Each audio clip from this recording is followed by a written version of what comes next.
नमस्कार, FM news देख रहे हैं आप। आपके साथ मैं हूं आस्था श्रीवास्तव। रुक करते हैं अब खबरों का।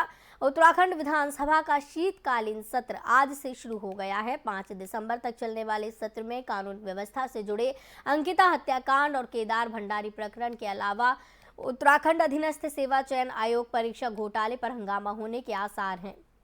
इस दौरान प्रश्नकाल के दौरान हल्द्वानी से कांग्रेस विधायक सुमित हृदयेश ने विशेषाधिकार हनन का मामला उठाया, जिस पर पीठ ने विधायक को आश्वासन दिया है कि विधायकों के मान सम्मान में कहीं से भी कोई कमी नहीं आने दी जाएगी। विधायक का आरोप है कि शासन स्तर पर होने वाली बैठकों में उनको आमंत्रित नहीं किया जाता। आपको बता दें कि हल्द्वानी में बड़ी कार्य योजना तैयार की जा रही है, जिसकी 12 बैठकें हो चुकी हैं और 2 बार डीपीआर भी तैयार किया जा चुका है। करीब 800 करोड़ की ये योजना में एक बार भी स्थानीय विधायक को बैठक में नहीं बुलाया गया, जिसको लेकर उन्होंने प्रश्नकाल के दौरान विशेषाधिकार हनन का प्रश्न रखा। उन्होंने कहा कि इस संबंध में तारांकित प्रश्न में जवाब मांगा जाएगा। कोई भी कालखंड हो, उसमें अवश्य पीठ से निर्देश, जब भी ऐसा विशेषाधिकार हनन का मसला उठता है, पीठ से निर्देश मिलते हैं। आज भी हमें पीठ से आश्वासन मिला है, क्योंकि हल्द्वानी में एक बड़ी कार्य योजना की तैयारी करी जा रही थी और जो नोडल एजेंसी ये UUSDA है, इसने 12 बैठकें करी, 2 DPR इन्होंने बना दी और जिसमें सीवरेज और पानी पेयजल की करीबन 800 करोड़ रुपए की DPRें बन गई। और एक भी बैठक में सोचिए, प्रोटोकॉल कहता है स्थानीय विधायक को इन्होंने आमंत्रण तक नहीं भेजा। तो तभी उस दिन जब वो माननीय मुख्यमंत्री जी हल्द्वानी आए थे, वो सारा प्रकरण आपके सामने, अन्य भी कुछ चीज़ें उस दिन ऐसी हो गई थी कि वहाँ मुझे अपना विरोधाभास प्रकट करना पड़ा। तो आज मेरे लिए भी, और आदेश चौहान जी का जो मसला है वो और भी गंभीर है। उनको उधम सिंह नगर ज़िले की पुलिस फोर्स से और वहाँ से बड़ी परेशानी हो रही, तो उन्होंने भी जो उल्लेख करा, तो उसमें हमें पीठ से आश्वासन ही मिला और संसदीय कार्य मंत्री जी से भी आश्वासन मिला है कि भविष्य में, देखिए, कोई भी बैठक अगर होती है विधानसभा में, कहीं पे अध्यक्षता हमेशा विधायक की रहती है। ये पुराना नियम है, पुरानी प्रोटोकॉल है। तो पीठ से लगातार निर्देश आते हैं इस बारी, लेकिन माननीय अध्यक्षा जी का मैं धन्यवाद प्रकट करना चाहता हूँ। उन्होंने अवश्य कहा है कि निर्देश भी मिले और निर्देश के बाद फॉलो अप भी हो, ताकि भविष्य में ऐसी गलतियाँ ना हो।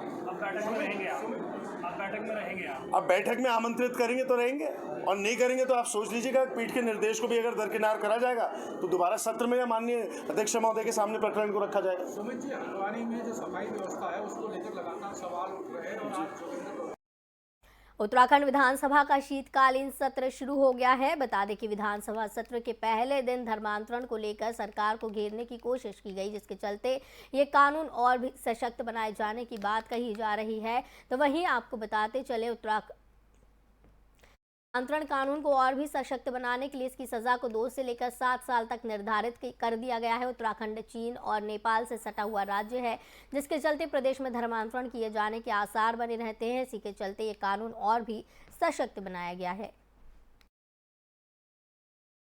और सशक्त बनाया गया है, और उसमें जो है और भी उसमें सज़ा रखी है। तो हमने 2 साल से 7 साल रखी है और उत्तर प्रदेश से और ज़्यादा सख्त कानून बनाया है, ताकि हमारे यहाँ धर्मांतरण ना हो। हमारा बड़ा सेंसिटिव एरिया है, और आपने देखा होगा कि नेपाल से और चीन से हमारी जब बॉर्डर लाइन लगी हुई है, तो यहाँ पर अगर धर्मांतरण होता है तो बहुत सेंसिटिव होता है। और आपको पता है, यहाँ थारू, बोक्सा और काफ़ी लोग जो हैं धर्मांतरण की तरफ लगे रहते हैं। तो इसमें रोकथाम के लिए हमने प्रयास किए हैं, और हमारी यहाँ जनजाति रहती हैं, और आपको पता है कि यहाँ पर इनर लाइन परमिट भी चलता है। तो ये सब चीज़ों को देखते हुए इस बिल को लाया गया, इसको सशक्त किया गया है, ताकि इसमें धर्मांतरण। हिमाचल प्रदेश और उत्तराखंड को जोड़ने के लिए नाव घाट पर पुल का निर्माण कार्य विकास नगर में चल रहा है, जिसमें कि करोड़ों की लागत से ये पुल बन रहा है। लेकिन ठेकेदार के द्वारा नियमों को ताक पर रखकर इस पुल का निर्माण कार्य किया जा रहा है और सरकार को राजस्व की इसमें काफी हानि हो रही है। बताते चले कि ठेकेदार के द्वारा यमुना नदी से ही अवैध खनन कर इस पुल का निर्माण कार्य किया जा रहा है, जिसमें स्टोन क्रैशर के मटेरियल का लगना बहुत जरूरी है। वहीं ठेकेदार ने खनन का स्टॉक भी वहीं पर लगा रखा है।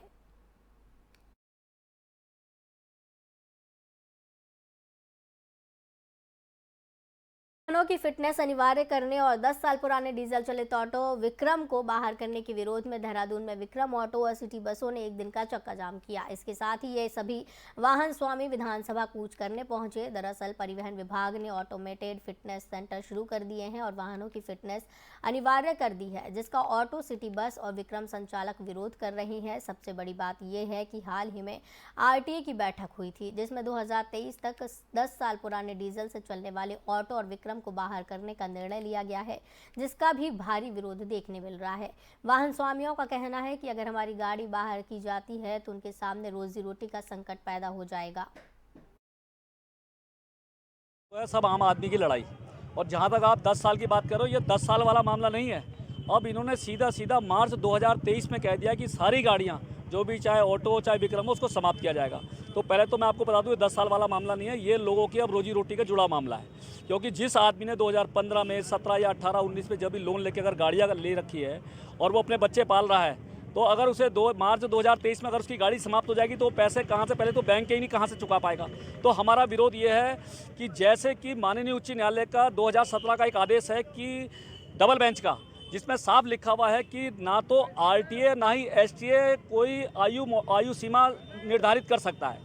जब हाई कोर्ट का माननीय उच्च न्यायालय का आदेश है कि जो सीमा निर्धारित नहीं कर सकता किसी भी वाहन की, तो इन्होंने जो है ऑटो और विक्रम की सीमा क्यों निर्धारित करके उसे समाप्त करने की कोशिश की गई है, उसके हमें विरोध है। दूसरा, आपने देखा होगा इनके द्वारा एक और लाइन जोड़ी गई थी उस दिन 1/11/2022 की बैठक में कि अन्य सभी वाहन जो हैं वो भी जो है दिसंबर 2023 में समाप्त किए जाएंगे। लेकिन उसके बाद क्या हुआ, जब सभी लोगों का विरोध हुआ उसमें, तो इन्होंने उसको कहा है कि भाई ये हमारी जो है किसी ने जो है भ्रामक प्रचार किया है। लेकिन हमारे पास वो आदेश है जिसमें इन्होंने एक तालिबानी आदेश सबके लिए दिया था, प्रदेश के लिए। हमारा कहने का है कि आज इन छोटे आदमियों पर जो है मार पड़ रही है, कल ये सबकी बारी है। तो कहीं ना कहीं सब लोगों को इकट्ठा हुए हैं और ये कहा गया है हमारे से कि भाई इनका शोषण ना किया जाए। और दूसरा एक मैं आपको बता दूं कि जो फिटनेस सेंटर की मांग कर रहे हैं, आप ये खुद देखो कि डोईवाला में फिटनेस सेंटर खोला गया, जबकि सबसे पहली आपत्ति मैंने डाली थी, उसमें मैंने ई रिक्शा का भी जिक्र किया था, सभी सार्वजनिक यानों का जिक्र किया था। हमारा सेंटर खोलने में विरोध नहीं है क्योंकि वो केंद्र सरकार की पॉलिसी में है। लेकिन हमारा स्पष्ट आदेश है कि जब तक देहरादून में कोई सेंटर ना खुल जाए, जब तक वहाँ जाने की बाध्यता ना हो, और केंद्र सरकार का जो आदेश हो रखा है नोटिफिकेशन, उसको